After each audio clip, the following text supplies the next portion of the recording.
안녕하세요. 저는 경기도 남양주에 사는 32살 주부입니다. 누구나 결혼 생활에 큰 고비들이 한두 번 온다고 하는데 저 같은 경우는 시어머니와 시누이 때문에 왔었어요. 특히 시누이는 학창 시절부터 결혼하고 난 후에도 인생의 걸림돌이었죠. 하늘이 무너지고 극단적인 상황까지는 아니었지만 제 나름대로 심각하게 이혼을 고려해 보기도 했고요. 제 시댁 식구들 얘기 들어봐 주실래요? 저희 아버지는 가정의학과 의사를 하시고 어머니는 성악과 교수님이셨어요. 어머니의 피를 강하게 이어받아서인지 저는 어릴 적부터 음악에 소질이 있는 편이었습니다. 대학교 피아노 전공으로 음대를 진학하게 되었고요. 음악은 제 삶 속에서 뗄래야 뗄 수 없는 존재였거든요. 문제는 그런 제게 동갑내기 숙명의 라이벌이 있었다는 겁니다. 그 아이의 존재는 고등학교 때부터 인식하게 되었습니다. 저희 어머니가 독일의 대학에서 교환 교수로 부임하셔서 독일에서 학교를 나온 저는 고등학교 1학년이 끝나갈 무렵 한국으로 귀국해서 복학하게 됐어요. 제가 다니게 된 예술고등학교는 한국에서도 손꼽히는 유명한 학교였고 저는 독일에서 다양한 음악제에 나가 수상한 경력으로 무사히 입학하게 되었죠. 그리고 매해 학기마다 가장 잘하는 학생들이 선발돼서 협연 무대에 설 수 있었는데 운이 좋게도 피아노에서는 제가 뽑히는 영광을 차지하기도 했습니다. 하지만 고등학교 졸업을 앞둔 마지막 학기에 딱 한 번 그 아이가 저를 제치고 협연 연주자로 섰어요. 태어나서 제 또래에게 피아노로 접은 적이 없던 제게는 신선한 충격이었습니다. 그때 그 아이의 이름을 제 머릿속에 새겨놓게 되었죠. 박선주라는 세 글자를요. 저희 둘은 인연인지 악연인지 대학까지도 같은 학교를 가게 되었고 동기이다 보니 계속 부딪히게 되었어요. 이 친구를 싫어한 건 아니었지만 콩쿠르나 연주회에서 워낙 서로 경쟁이 치열하게 엎치락 뒤치락 하다 보니 자연적으로 경계를 하게 되더라고요. 하루는 같은 전공 친구들이 선주가 제 흉을 보고 다닌다는 거예요. 안 그래도 라이벌로 경계하던 친구였는데 제 뒷담화를 하고 다닌다는 게 너무 기분이 나빴습니다. 교양 수업에서 우연히 마주친 어느 날 저는 답답함을 못 이겨 선주에게 말을 걸었더랬죠. 박선주, 나랑 얘기 좀 해. 우리 얘기 나눌 정도로 친한 사이는 아니지 않나? 넌 항상 나를 그렇게 삐딱하게 보는 것 같더라. 내가 너한테 뭘 그렇게 잘못했니? 유하나, 너한테 딱히 관심 없거든? 넌 꼭 네가 주목받아야 직성이 풀리는가 봐. 내가 성악과 교수 딸이라서 특혜받는다는 얘기는 왜 하고 다녀? 너가 봤어? 내가 특혜받는다는 거? 무슨 소리 하는지 모르겠고 앞으로 말 걸지 마. 관심 없으니까. 선주는 제가 뒷담화 들키니까 비겁하게 도망가냐고 따지고 들자 무시하고 나가버렸어요. 그게 대학 생활에서 선주와 나눈 처음이자 마지막 대화였죠. 그 뒤로 저희는 서로를 철저히 무시했습니다. 저는 대학교 2학년 때 친구 소개로 지금의 남편을 만나게 되었어요. 남편은 같은 대학 공과대학을 나온 4년 연상으로 에너지 화학 관련 회사를 다니는 직장인이었습니다. 처음에는 학생과 회사원의 소개팅이라 뭔가 부담스러워서 거절을 하려 했어요. 하지만 친구는 소개 상대가 제 사진을 보고 너무 마음에 들어서 그렇게 공을 들였다고 한 번만 만나주면 안 되겠냐고 사정을 하더군요. 저는 동양적인 얼굴을 가진 지극히 평범한 얼굴이라 생각하고 살았는데 상대에게는 제가 이상형에 가까운 외모였던 거죠. 안녕하세요. 유하나입니다. 말씀 많이 들었어요. 박민규입니다. 하나씩 사진 보고 제가 한눈에 반해서 후배 녀석에게 부탁했어요. 실례가 되었다면 죄송합니다. 뭐라고 불러야 할까요? 호칭을 민규 씨라고 해도 될까요? 네, 뭐든 좋습니다. 민규 씨든 민규 오빠든 뭐든 부르고 싶은 대로 해주세요. 소개팅이 처음도 아닌데 상대방이 너무 긴장하고 떠는 모습을 보이니까 저도 같이 떨리더라고요. 생각보다 순수하고 저를 많이 좋아해주는 모습에 마음이 조금씩 열렸고 저희는 교제를 시작했습니다. 서로 공통점이 별로 없어서 처음에는 서먹해 하다가 남자친구도 음악을 좋아하고 특히 클래식에 대해 아는 점이 많아서 시간이 흘러서는 둘도 없는 절친처럼 사담을 나눌 정도가 됐어요. 오빠는 어떻게 피아노 전공자인 나보다 클래식에 대해 많이 알아? 얘기할 때마다 너무 신기해. 사실 내 동생이 음악 전공해. 어릴 때부터 내가 본인 얘기를 하고 다니는 거 질색하는 애라서 말 안 하고 다닌 거지. 정말? 무슨 음악? 실용음악? 아님 클래식? 클래식 쪽이야.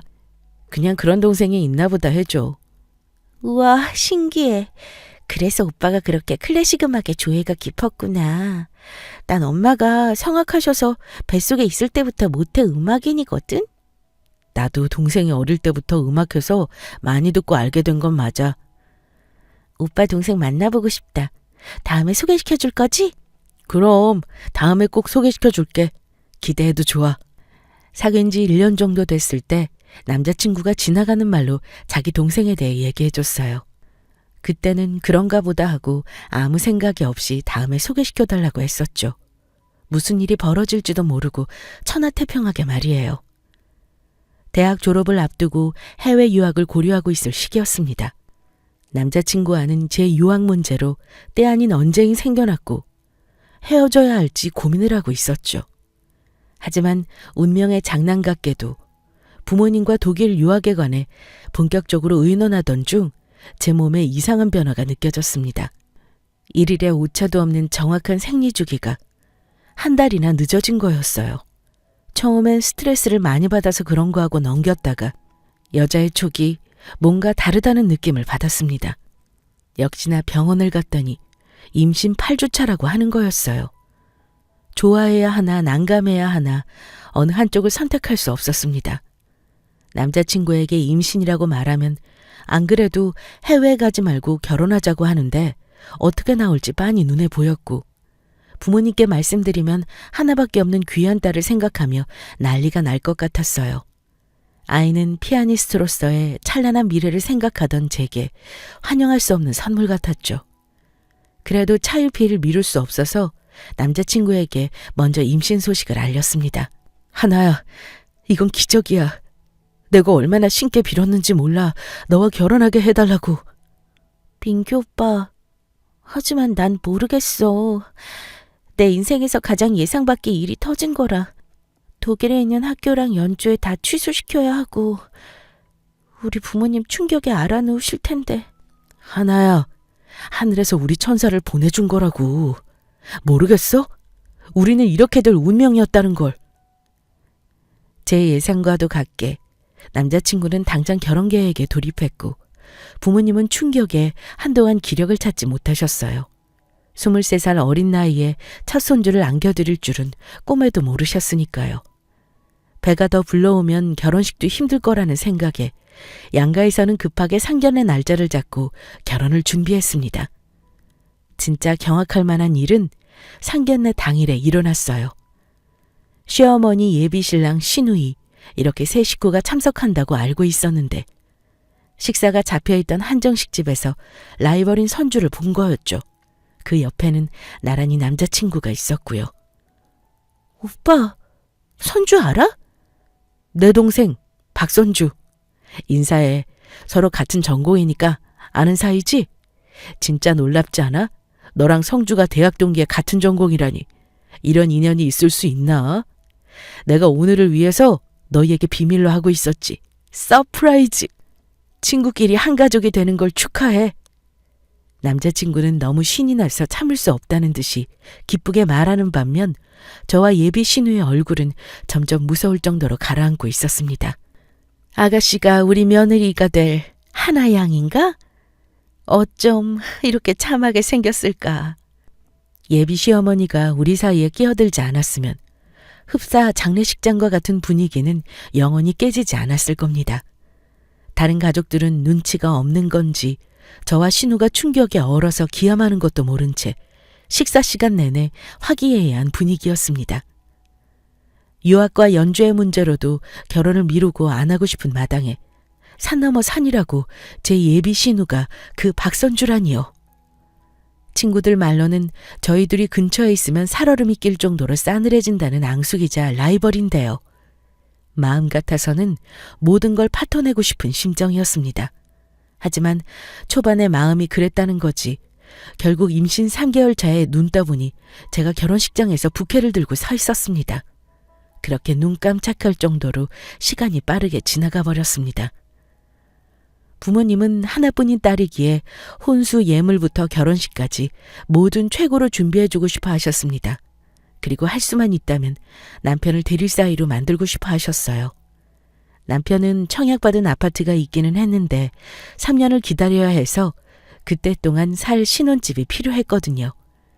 친정 부모님은 당연히 대리사위가 아니면 아파트를 해주신다고 했고, 시댁에서는 남편이 총각 때부터 살고 있는 시댁집으로 들어왔으면 했어요.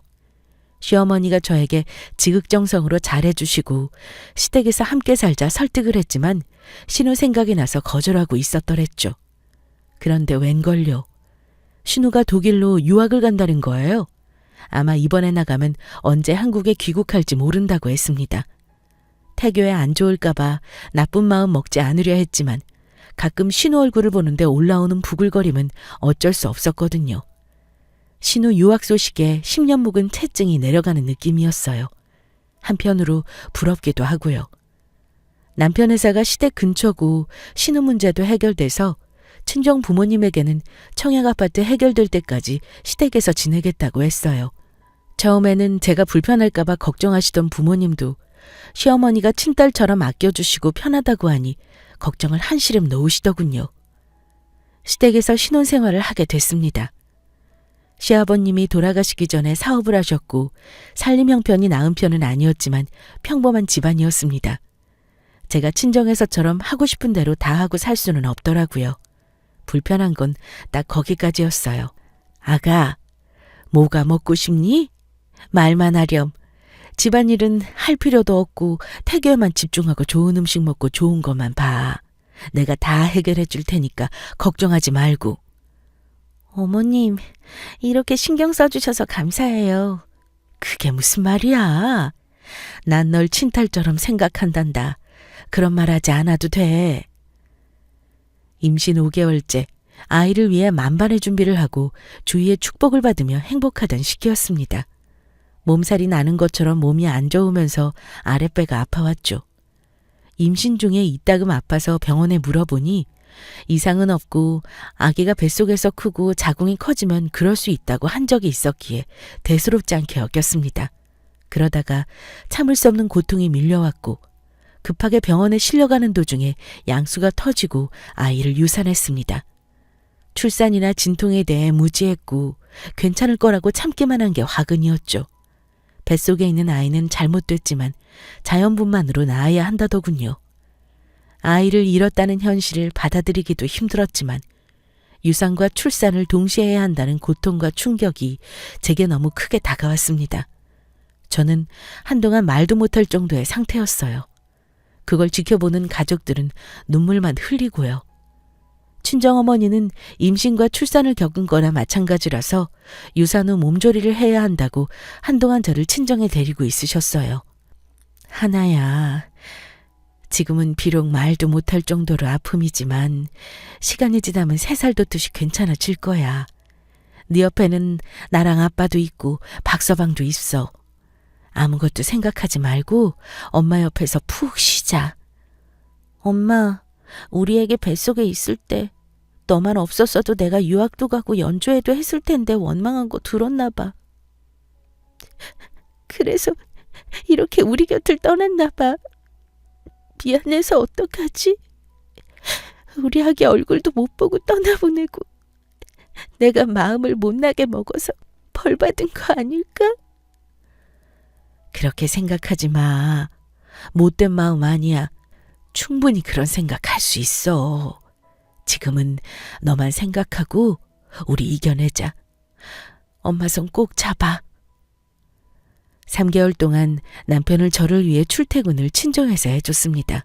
지금 그대로의 저를 사랑한다며 자신이 대신 아플 수 없어서 미안하다고 했어요. 사실 신체적인 후유증보다는 정신적인 충격이 컸던 것 같아요. 심한 상실감과 우울증에 시달리며 정신과 상담도 받았습니다. 그래도 다행히 친정 부모님과 남편, 시어머니의 지극한 간호를 받으면서 조금씩 회복하기 시작했고 2년이 지난 후에는 대학교의 시간제 강사로 강의도 하기 시작했습니다. 어느 날 퇴근하고 집에 갔는데 시어머니가 환한 미소를 지으며 제게 말하기를 신우가 곧 귀국한다고 했어요. 3년이 넘는 시간 동안 보지 못했던 신우를 다시 본다고 생각하니 숨이 턱하니 막히는 기분이었습니다. 어머니, 아가씨가 이번 주에 한국 들어온다고요? 그래, 얼마 전에 연주회 잘 끝내고 한국에 아예 들어온다더라. 박사과정도 한국에서 마무리할 겸 온다고 하네. 너무 잘 되지 않았니? 박사과정이요? 그럼 이 집에서 같이 사는 거예요? 그럼 1층에 원래 자기가 쓰던 방에서 지내겠지. 너희도 그냥 지내던 대로 2층에서 생활하면 되고. 청약 아파트를 기다린 기간이 끝나서 곧 이사를 가게 될 것 같기는 했지만 중간에 어쩔 수 없이 신우와 함께 지내야 하는 시간이 있을 것 같았어요. 이사갈 집의 내부 공사나 인테리어를 최대한 빨리 끝내야겠다는 생각이 들었죠. 저도 가족이 된 마당에 예전처럼 척을 지고 살 수는 없다는 생각은 하고 있었지만 아직은 마음의 준비가 안 되었다고나 할까요. 아가, 지금 일하는 중이니? 많이 바빠? 오전 일은 끝났고요. 저녁 약속 있어서 그 전에 여유 있어요. 어머니 무슨 일 있으세요? 오늘 선주 오는 날인데 너가 공항에 픽업 가주면 안 될까? 내가 급한 일 생겨서 못 갈 것 같아. 민규는 회사 일 바쁘다고 하고. 제가요? 언제 도착인데요? 3시간 정도 뒤면 도착인데. 너무 급하게 이렇게 얘기하시면 어떡해요, 어머님. 나도 이렇게 될 줄 몰랐지. 부탁 좀 하마. 아가씨 혼자 올 수 없는 거죠? 너는 어떻게 몇 년 만에 들어온 사람한테 그런 말을 하니? 남도 아니고 가족인데. 네, 알겠어요. 제가 갈게요. 시어머니와 남편 모두 일이 있다는데 제가 더 이상 거절할 수가 없었어요. 자의적으로 간 건 아니었지만 이왕이면 앞으로 좋게 지내보자는 마음에 잘하려 마음먹고 갔죠. 엄마가 말 안 했어? 나 지금 피아노 리사이틀 리허설 가야 해. 너가 오늘 일일 매니저 해준다고 들었는데? 무슨 말이야? 3년 만에 만나서 인사도 없이 대뜸 일일 매니저라니. 난 어머님한테 전달 못 받았어. 그건 나도 모르겠고 일단 음대 콘서트홀로 가. 나 여기 한가해서 온 거 아니고 어머님이랑 오빠 바쁘다고 해서 대신 잠깐 온 거야. 그게 뭐든 난 상관없으니까 가자고. 한국 오자마자 왜 성질인데? 내가 너 가족이지 운전기사도 아니잖아. 누가 그래? 난 가족이라고 인정한 적이 없는데? 그런 말 하고 싶니? 됐다. 그냥 가자. 신우는 이 세상에서 제 기분을 나쁘게 할 수 있는 방법을 가장 잘 알고 있는 사람이었습니다. 한 박자 숨을 들이마시고 마음 가라앉혀서 운전을 했어요. 주차하고 콘서트 올라와. 지금 시간이 5시야. 나 저녁 선약이 있어서 가봐야 해. 약속 취소해. 너가 내 리허설 보조하라고. 지도 교수님과 제자들이 한 달 전부터 한 약속이라 파기 못해. 너 지금 나 물먹이는 거야? 내가 왜? 나도 지금 무척 당황스러워. 어머님하고 오빠한테 불과 몇 시간 전에 너를 공항 픽업해달라는 부탁만 받았지 공연 리허설 도우라는 말을 못 들었어. 오전에 레슨 수업 있었고 저녁 약속 전에 시간 겨우 빼서 너한테 간 거야. 하기 싫으니까 핑계 대려고 거짓말 하지 마. 사실이고 너한테 거짓말할 이유가 없어. 내가 도와주지 못해서 유감이야. 넌 항상 날 곤란하게 만들어. 두고 보자 진짜. 난 너가 날 언제나 물어뜯고 싶어 한다 생각했는데? 내가 널 욕하고 다닌다고 누명 씌운 건 너야, 유하나. 무슨 소리야. 너가 내 뒷담화하고 다녔으면서. 대학교 주차장에서 때 아닌 실랑이가 일어나자 지나가던 사람들이 일제히 쳐다봤습니다. 서로 지지 않고 눈싸움을 하다가 전화가 오는 바람에 겨우 휴전이 됐죠. 그리고는 아무 말 없이 각자 일을 보러 헤어졌어요. 저녁 약속을 마치고 집으로 시댁에 돌아오니 남편 시모 신우가 마주 웃으며 술을 한잔하고 있었습니다. 그런데 무슨 일인지 저를 보고 분위기가 싸해지는 거였어요. 다녀왔습니다. 맥주 드시고 계셨네요? 아가, 이리 와보렴. 너 오늘 선조 리허설 일 안 도와줬다면서? 네, 아까 공항 픽업 얘기만 하셔서요. 저녁 선약이 있기도 했고요. 너도 참. 내가 오늘 선조 귀국하는 날이니까 너가 옆에서 도와주라고 얘기했잖니. 너가 그러겠다고 나한테 대답했고 이번 귀국 리사이틀 얼마나 중요한 연주회인 줄 너가 더 잘할 텐데 그렇게 쌩하고 가버리면 선조 혼자서 어떡하니? 그럼 처음부터 못 도우겠다고 해야지. 어머니, 오해가 있으신 것 같은데 저는 리허설 일 도우라는 말은 못 들었고 저녁 선약이 있다고 말씀드렸어요. 오늘 하루 선조 도우라고 했잖아. 왜 말귀를 못 알아듣니? 그렇게 중요한 약속이었어? 가족보다도? 내가 너한테 많은 걸 바랬나 보구나. 평소 한 번도 본 적 없는 남을 보는 듯한 낯선 눈빛과 실망 어린 시어머니 말에 변명을 하다가 저도 모르게 눈물이 뚝뚝 흘렀습니다. 뭔지 모르겠지만 억울하고 서운한 마음이 울컥 터져버렸지요. 엄마, 그만하세요. 선약이 있다고 했다잖아요. 선주도 리허설 잘 끝냈다고 했고요. 제가 도와주는 사람 없다고 자기 일 망칠 애는 아니잖아요. 일방적으로 뭐라 하지 마세요. 남편은 황망하게 눈물만 흘리고 있는 저를 감싸며 방으로 데려가 줬습니다. 뒤돌아서며 바라본 신우 얼굴에는 알 수 없는 조소어린 웃음이 걸려 있었고요. 비웃음이 담긴 신우 얼굴을 보자 더 억울해서 울음이 그치지 않았습니다. 신우가 귀국하고 며칠이 지나자 제가 전혀 예상치도 못한 방향으로 상황이 흘러갔습니다. 내가 이번에 양쪽 손가락 관절염이 심해져서 뭘 하지를 못해. 병원에서도 무조건 쉬라고만 하네. 그러니 너가 집안일 좀 나 대신 해야겠다. 괜찮지? 식구 4명 식사 설거지 청소 빨래를 저보고 다 하라고요? 그럼 우리 중에 누가 집안일을 하니? 민규는 회사 일에 퇴근하면 늦은 저녁일 테고 선주는 한동안 리사이틀 준비에 박사과정 들어가면 당연히 못하고 너는 학교 강사 일도 일주일에 한 번 정도 잤니? 일이 더 있어도 가끔 나가고 집에 대부분 오랜 시간을 보내는 너가 하는 게 가장 알맞지 않아? 하지만 갑작스럽게 그 일들을 다 하는 게 가능할까요? 저는 집안일 잘 안 해봐서요. 지금이라도 배우면 되지. 너도 아이 낳고 남편 뒷바라지 하려면 다 알아야 하는 일이야. 각자 시간이 될 때 자기 일을 하는 건 어떨까요? 제가 매번 그 일들을 하는 건 자신이 없어서요, 어머니. 내가 대가족 집안일을 하라는 것도 아니고 고작 4명 일을 좀 하라는데 그것도 힘들어? 민규가 얘기하던데 내일부터 3개월 정도 미국 연수 출장 다녀온다며? 그럼 한동안 3명 집안일 하면 되네. 내가 옆에서 알려줄 테니 해봐. 시어머니가 몸이 안 좋아서 일을 못한다고 하시는데 더 이상 거부할 수 없어서 그렇게 하겠노라 했어요. 그날 밤 남편이 왜 오냐고 금방 미국에서 돌아올 테니 걱정 말라고 하는데 내 편이 없는 적진에 혼자 남겨진 기분이 든 건 왜였을까요? 그렇게 생각만 해도 끔찍했던 3달의 시간이 시작됐습니다. 말이 좋아 일주일에 한 번 정도 일하는 강사였지. 레슨과 수업을 위해 일주일에 5일 이상을 준비하고 일을 해야 했어요.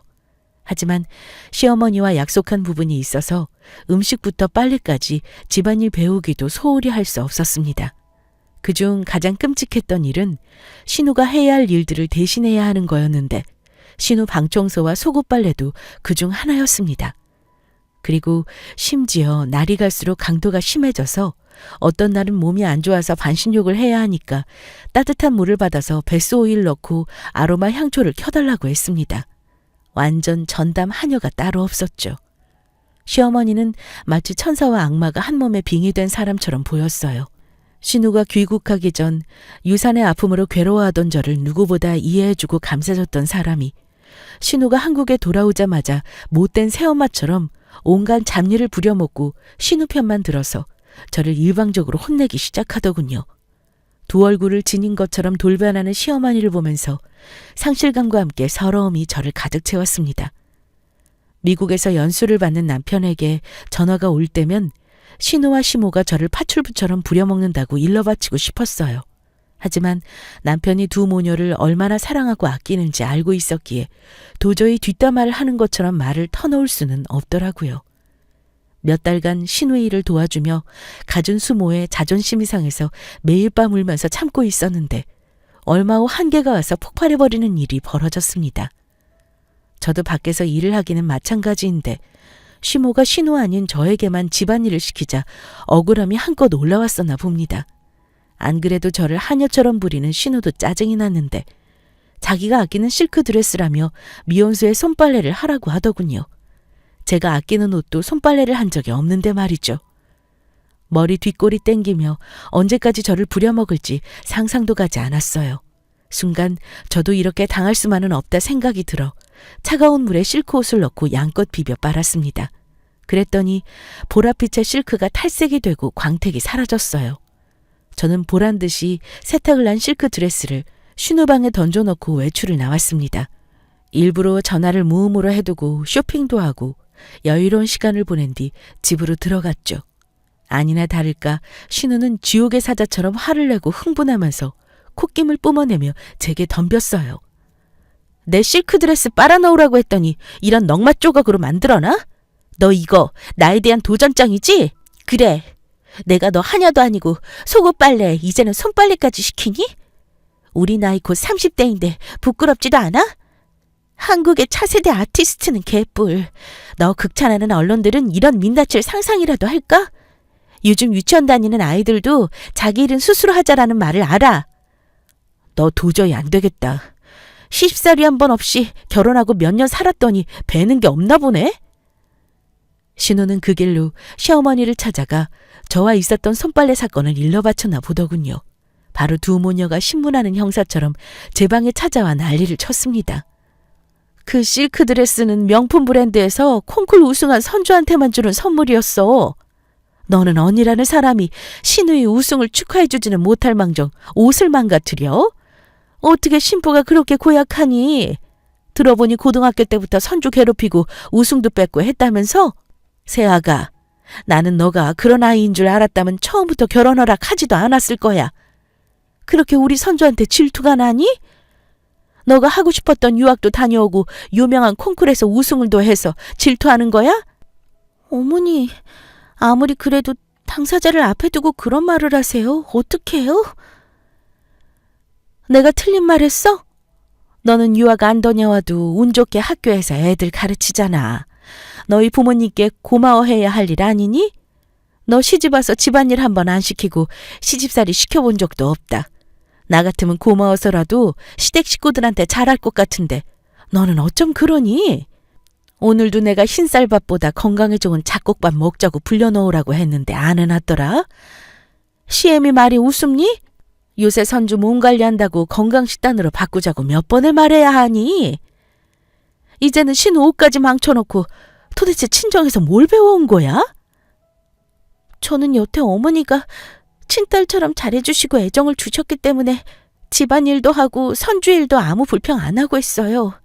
하지만 친정부모님 얘기하면서 뭐라고 하는 건 제가 견디기 힘드네요.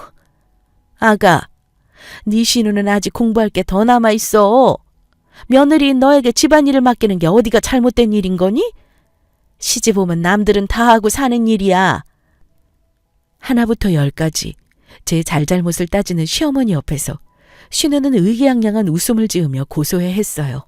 하지만 친정 부모님을 욕보이고 신우 앞에서 식모 취급하는 시어머니의 말을 더는 용납할 수 없었죠. 제가 힘들어하는 걸 기분 좋아하는 신우를 보는 것도 자존심 상하고 견디기 힘들었고요. 그래서 시댁에서 제가 가진 짐을 간단히 싸들고 친정으로 갔어요. 친정으로 와서 엄마 얼굴을 보니 눈물 콧물이 주르륵 흐를 정도로 서러웠습니다. 도대체 무슨 일이기에 이렇게 우는 거냐고 묻는 엄마에게 지난 몇 달간 시모와 신우에게 식모 취급 당했던 이야기를 털어놓았습니다. 신우가 귀국하고 저를 부려먹은 이야기와 모든 집안일을 갑자기 시키기 시작한 시모 얘기까지도요. 엄마는 한참을 열이 받은 표정으로 있으시더니 어딘가로 전화를 거셨어요. 여보세요? 홍 여사, 여기 연희동입니다. 내일 우리의 시댁에 좀 가주세요. 네네, 우리 집에 하던 대로요. 엄마, 이모님을 시댁에 보낸다고? 세상에 전문가가 왜 있겠니? 피아니스트 시키려고 이날 여태껏 손에 물 한 방울 안 묻히고 귀하게 키운 너야. 그렇게 집안일 할 사람이 필요할 거면 사람 보내주면 되지 않겠니? 엄마가 다 알아서 할 테니까 아무 걱정 말고. 이제 겨우 몸 회복하고 돋아났더니 무슨 고생을 시켜? 박서방 미국에서 오려면 몇 주 남았다며. 그냥 여기 있어. 다시 시댁 갈 생각 말고 바로 남양주 아파트 수리 끝나는 대로 이사해. 그래도 될까? 시어머니가 또 나한테 뭐라고 하면 어떻게 해. 하나야, 어느 자식이든 부모에게는 금쪽 같은 새끼야. 너 기죽을 필요도 없고 엄마가 그렇게 만들지도 않을 거야. 그냥 아무 생각 말고 푹 쉬어. 먹고 싶은 거 없어? 안 본 사이에 시달려서 그런지 얼굴이 반쪽이 되었네.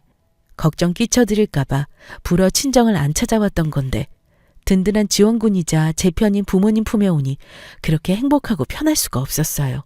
다음 날 시댁으로 저희 집에 일을 봐주시는 가정부 이모님이 가셨고 예상대로 시어머니는 흥분해서 제게 전화를 했습니다. 짐 챙겨서 집 나간 거니? 몸이 안 좋아서 한동안 친정에서 지내야 할 것 같아요. 지금 누구 허락받고 이렇게 한 거야? 어쩜 상의도 없이 네 맘대로 이럴 수가 있어? 그리고 가정부 아주머니는 왜 보낸 거니? 어머니 딸만 귀한 딸 아니에요. 저도 저희 집에서 귀한 딸이에요. 오늘은 저희 엄마가 가정부 이모님 보내드린 거고요. 다음부터 가정부가 필요하신 거면 어머니 돈으로 직접 고용해서 쓰셨으면 좋겠어요.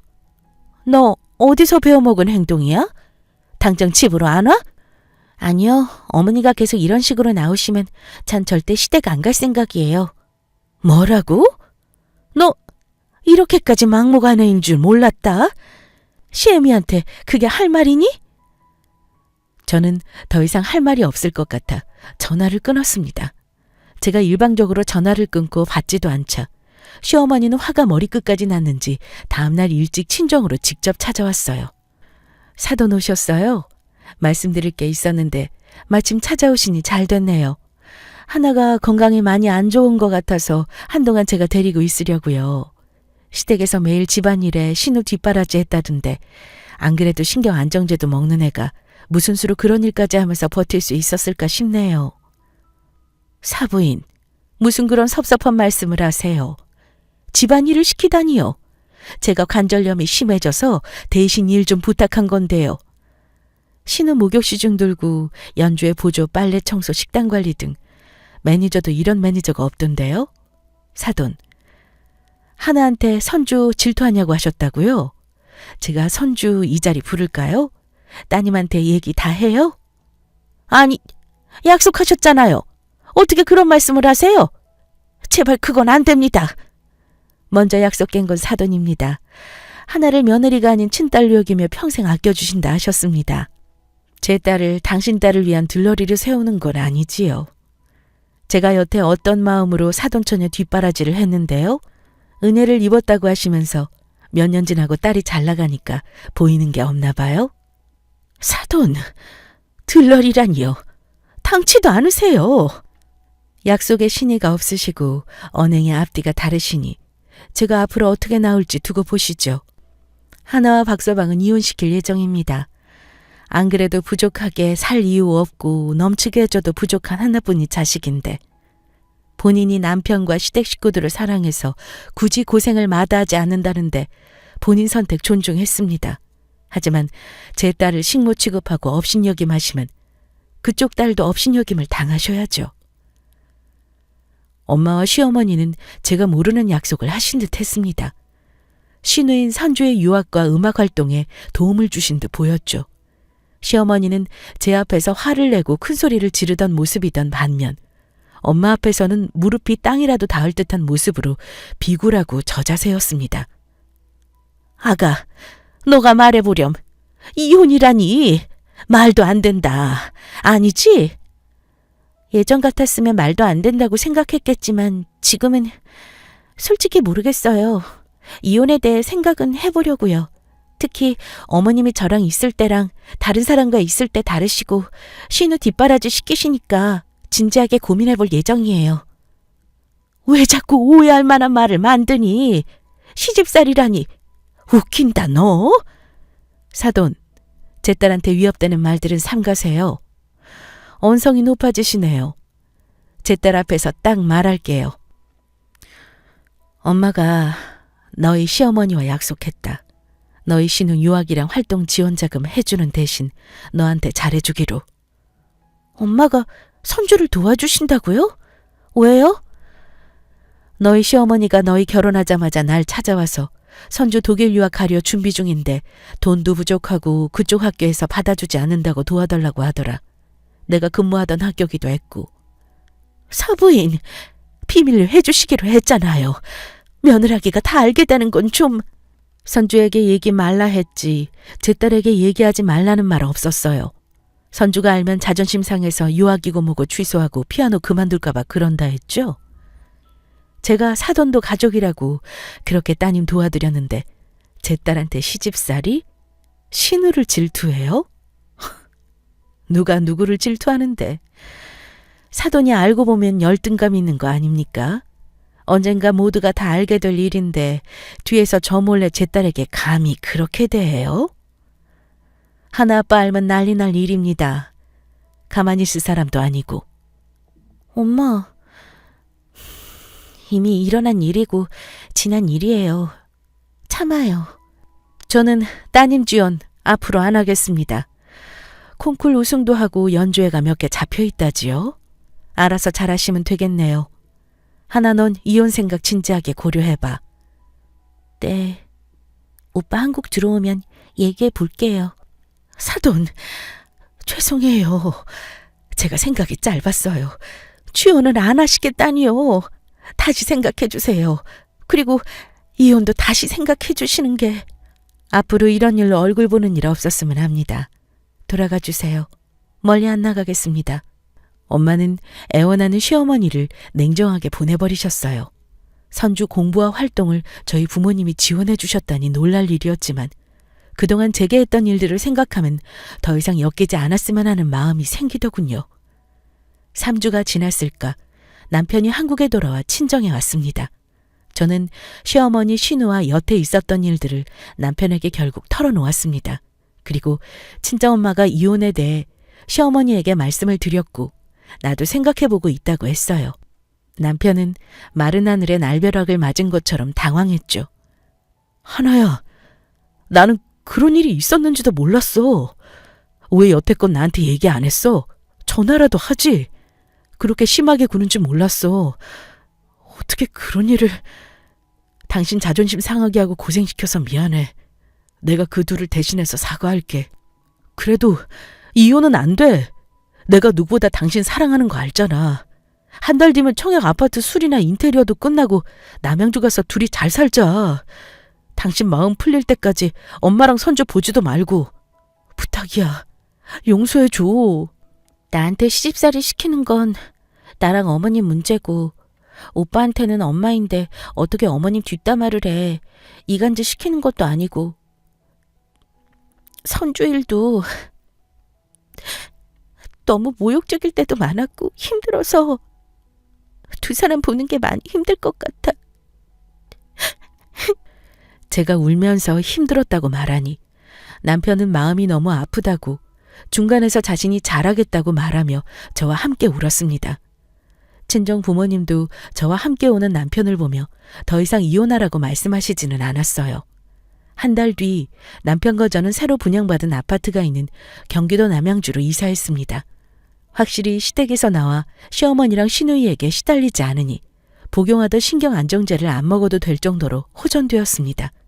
얘기를 들어보니 남편이 시댁에 찾아가 화를 내며 난리를 친 모양이더군요. 그 뒤로 시어머니도 따로 연락이 없었고요. 그리고 무슨 일인지 신우에게 연락이 왔습니다. 만나고 싶다고 했어요. 사실 얼굴을 보면 기분이 좋을 것 같지는 않았지만 그러자 했습니다. 오빠한테 얘기 들었어. 너희 부모님이 내 유학이랑 연주활동 지원해 주셨다고.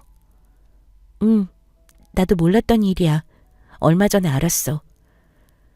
학교에서 너희 어머니 만나서 감사하다고 말씀드렸어. 그리고 앞으로 도움은 받지 않기로 했고. 알게 된 이상 어떻게 그럴 수 있겠어? 그래. 오늘은 왜 보자고 한 거야?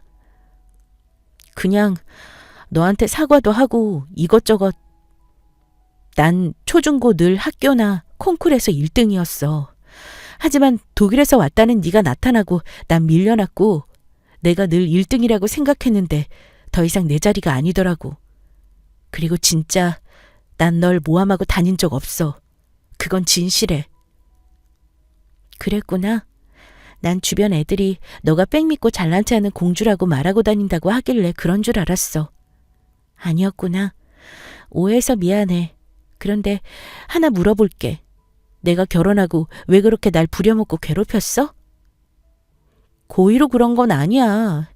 그냥 내 안에 너에 대한 열등감이 있었나 봐. 힘들었다면 사과할게. 앞으로 그런 일 없을 거고. 우리 오빠가 그렇게 나랑 엄마한테 화내는 건 처음 봤어. 자기는 귀해서 함부로 대하지도 못하는 사람인데 우리가 막대한다고 앞으로도 그러면 다시는 안 보겠다고 하고 가더라. 엄마는 충격받으셨는지 그날로 알아놓으셨고. 너가 사과했다고 지금 당장 마음이 풀리고 관계가 좋아질 것 같지는 않아. 하지만 오빠의 가족들이고 나도 척을 지고 살고 싶지는 않고. 우리 싸우지 않고 대화하는 건 처음이지 않아? 그러네. 기분 나쁘지 않네.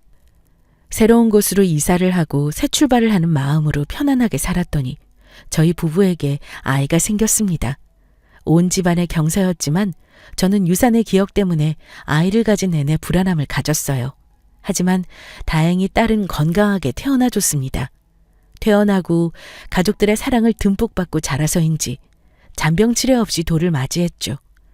신우와 시어머니가 얼마나 이뻐하는지 특히 신우는 누가 보면 친엄마인 줄 알 정도로 조카를 이뻐했어요. 그러다 보니 저희 집에도 자주 놀러 오곤 했습니다. 서로 관계를 회복하고 지내면서 이제는 신우와 가장 친한 친구가 되었어요. 어떨 때는 시어머니와 남편 흉을 함께 보기도 할 정도였으니까요. 시어머니와는 많이 서먹했지만 건강이 안 좋아지시고 제가 병간호를 해드리면서 관계가 많이 괜찮아졌습니다. 어느 날은 우시면서 미안했다고 하시더군요. 가족이란 서로 안 좋은 모습도 품어주고 힘들 때는 함께 견뎌주는 건가 봅니다. 지금은 아이를 키우며 누구보다 행복하고 바쁜 결혼 생활을 하고 있습니다. 여러분은 가족이란 무엇이라 생각하시나요? 저는 비록 오해와 갈등으로 힘든 시간 끝에 가족을 이루었지만 여러분들은 사랑과 화합으로 행복하셨으면 좋겠습니다. 모두 가정의 평안과 사랑이 가득하시길 기원합니다. 들어주셔서 감사해요.